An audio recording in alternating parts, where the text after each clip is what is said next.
Bonjour à tous et bienvenue pour ce nouveau soin capsule de la troisième énergie.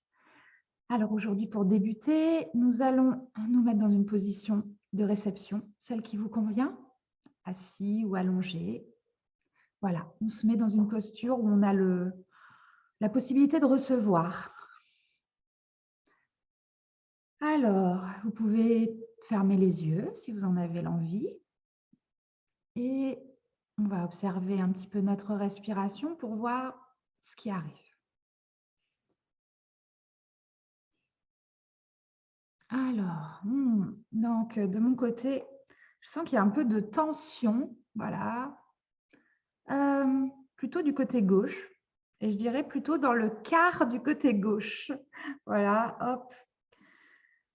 Ce serait plutôt celui du haut. Donc je vous propose, si vous en avez, l'envie et si vous aussi vous ressentez une certaine tension, d'aller, positionner votre, intention, votre regard, votre souffle, voilà, juste votre attention dans ce quart. Voyez comment ça circule à l'intérieur et surtout, on va aller un petit peu, détendre ou juste, laisser, passer cette énergie pour adoucir. On va respirer ensemble. Alors, je vous propose, 3 grandes inspirations et 3 grandes expirations. Alors, on va commencer. On inspire et on expire. Encore une fois.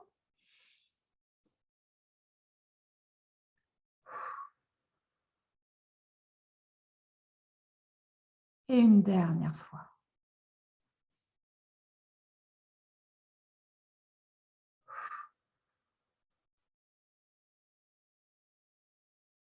Voilà. On sent que ça fluidifie. Voilà, je pense que le soin va être dans cette dynamique, tout doucement, se laisser traverser par l'énergie. Si vous avez besoin d'un peu plus de temps pour atteindre la détente que vous souhaitez, vous pouvez mettre pause sur la vidéo. Et pour ma part, hop, je laisse la place à Dorothée. Merci Angélique, bonjour et bienvenue chez nous. J'espère que vous allez bien. On a vu avec Angélique que pas mal de personnes s'étaient abonnées récemment à notre chaîne et on est très heureuse. Donc bienvenue à ceux et celles qui nous rejoignent et puis bonjour à nos fidèles abonnés, comme on dit. On avait envie de vous dire aussi que vous pouvez nous contacter si vous avez envie d'un soin avec Angélique ou d'un message personnalisé avec moi. Vous trouverez sans problème nos coordonnées en dessous de la vidéo. Et avec ton introduction, Angélique, j'avais l'image de, de personnes qui sont morcelées à l'intérieur, qui ne sont pas, ou autrement dit, qui ne sont pas harmonisées ou d'accord avec elles-mêmes partout. Voilà, il y a quelque chose qui est disjoint. Peut-être ça parle de conflit intérieur, de difficulté à se rassembler, à se mettre, j'entends, à se mettre en ordre de marche, tout le monde à l'intérieur en même temps. Ça peut parler aussi d'une réconciliation des parties nécessaires. Bon, on va aller voir, mais ça m'évoquait ça, Angélique, Ouais, ton ouais, introduction. complètement, complètement. Une partie, en tout cas, moi, c'était vraiment une partie un peu, oui, voilà, un peu à l'écart, Oui, c'est pas ça, totalement, voilà. voilà, qui n'est pas d'accord, qui fait bande à part, qui boude C'est ça. ou qui a quelque chose à exprimer. Voilà. Mmh. Alors, ici, nous avons le très sexy roi de bâton, pour lequel j'ai une petite tendresse particulière. Voilà, je vous montre ce beau regard. Alors, le roi de bâton, c'est vraiment l'énergie du leader. Je crois que ça se voit suffisamment ici. Donc dans la série des bâtons, du feu, du charisme, de suivez-moi, vraiment de l'énergie du leadership. Voilà. Et ça me parle de flambeau, en fait. J'entends le mot flambeau. On va voir en quoi c'est connecté avec cette affaire de parties morcelées. Alors, il y en a 4 qui sont tombées ici. OK. On va regarder au dos. Voilà. C'est exactement ça. Ça, c'est l'épaule, le quart d'angélique qui n'est pas d'accord avec le reste.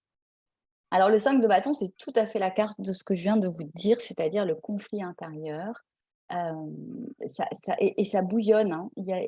On a encore, oui. La notion de feu est importante ici. Je ne sais pas ce qu'elle va nous raconter, mais c'est très important. Dans le sens de reprendre peut-être le flambeau intérieur ou reprendre sa direction intérieure, son feu, son énergie et mettre tout le monde en ordre de marche derrière. Il y a cette idée il faut trancher en quelque sorte. Il faut trancher et puis les avis divergents à l'intérieur de vous vont se ranger. Je vois vraiment ici cette idée il y a quelqu'un qui assume en tête de peloton, qui assume. Et derrière, c'est très visuel, je vois que tous ceux qui étaient un peu en bazar, là, derrière, ils se mettent en rang d'oignon et on marche et ça crée une énergie très ancrée, évidemment, très dynamique, très yang. Alors, le valet de coupe, cette carte que vous connaissez, qui est très bizarre. Il faut redescendre sur terre, j'entends. Il faut redescendre sur terre. Il y a quelque chose ici de très différent dans ces deux énergies, hein. Le valet de coupe, il rêvasse, hein, j'entends. Là, faut atterrir. Bon, c'est une énergie ici qui se dégage, qui est très décisionnaire, hein, qui est très OK, on va par là. Ici, c'est beaucoup dans le fantasme, vous voyez ces illustrations très bizarres où c'est presque onirique. Enfin, en tout cas, c'est déconnecté. C'est déconnecté. Ça me fait penser ici à quelqu'un qui a vraiment tendance à s'échapper, à s'évader dans le rêve. Et ça lui procure probablement une forme d'immobilisme, puisqu'il est en lévitation. Bah, quand on est en lévitation, on n'est pas dans une énergie d'action. Ouais, encore quelque chose du côté du rêve, du passé. Le 6 de coupe, ça nous dit ça, hein. Vous voyez, 2 coupes, 3 coupes, 5 de coupe et 9 de bâton. OK. C'est pas simple ici comme énergie, hein. C'est pas simple du tout. Donc j'ai quelqu'un qui est dans une hésitation interne, on va dire ça comme ça, voire un conflit. Ça n'est pas confortable du tout. Ce que cette personne ressent, c'est des regrets. La 5 de coupe, c'est une carte un peu immobile.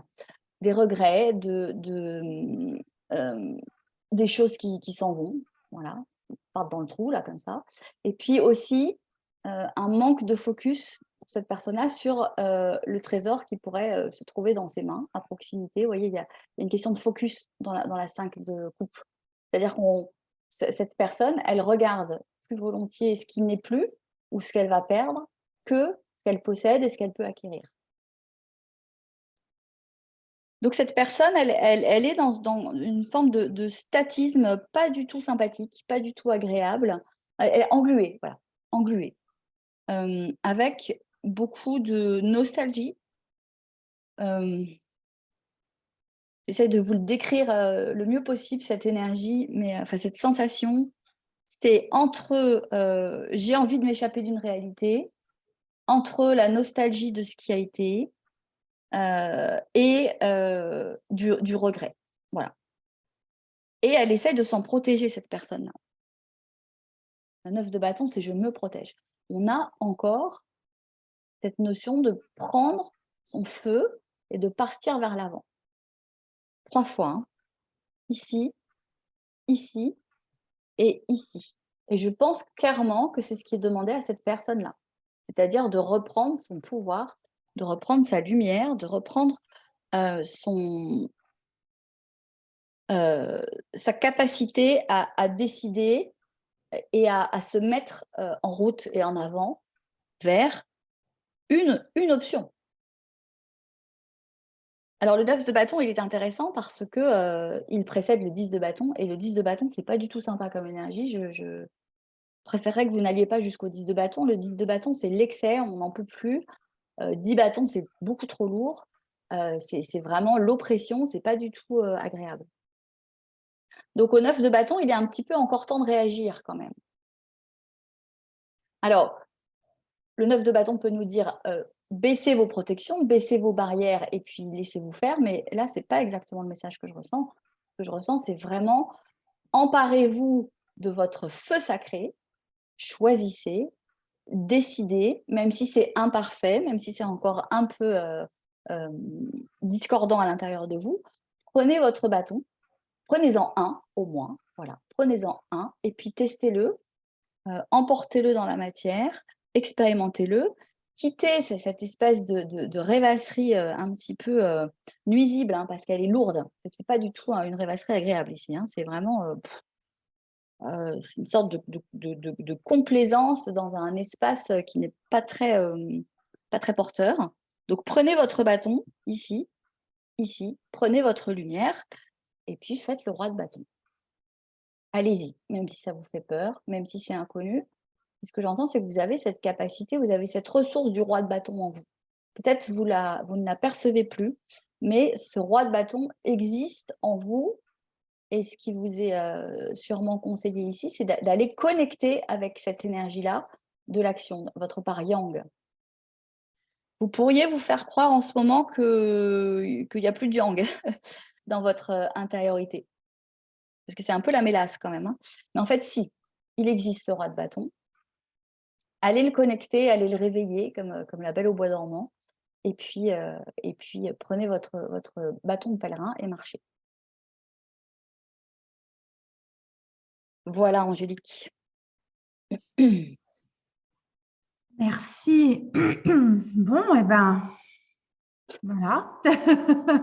Le message est plutôt clair et j'espère qu'il ira aux personnes qui en ont besoin.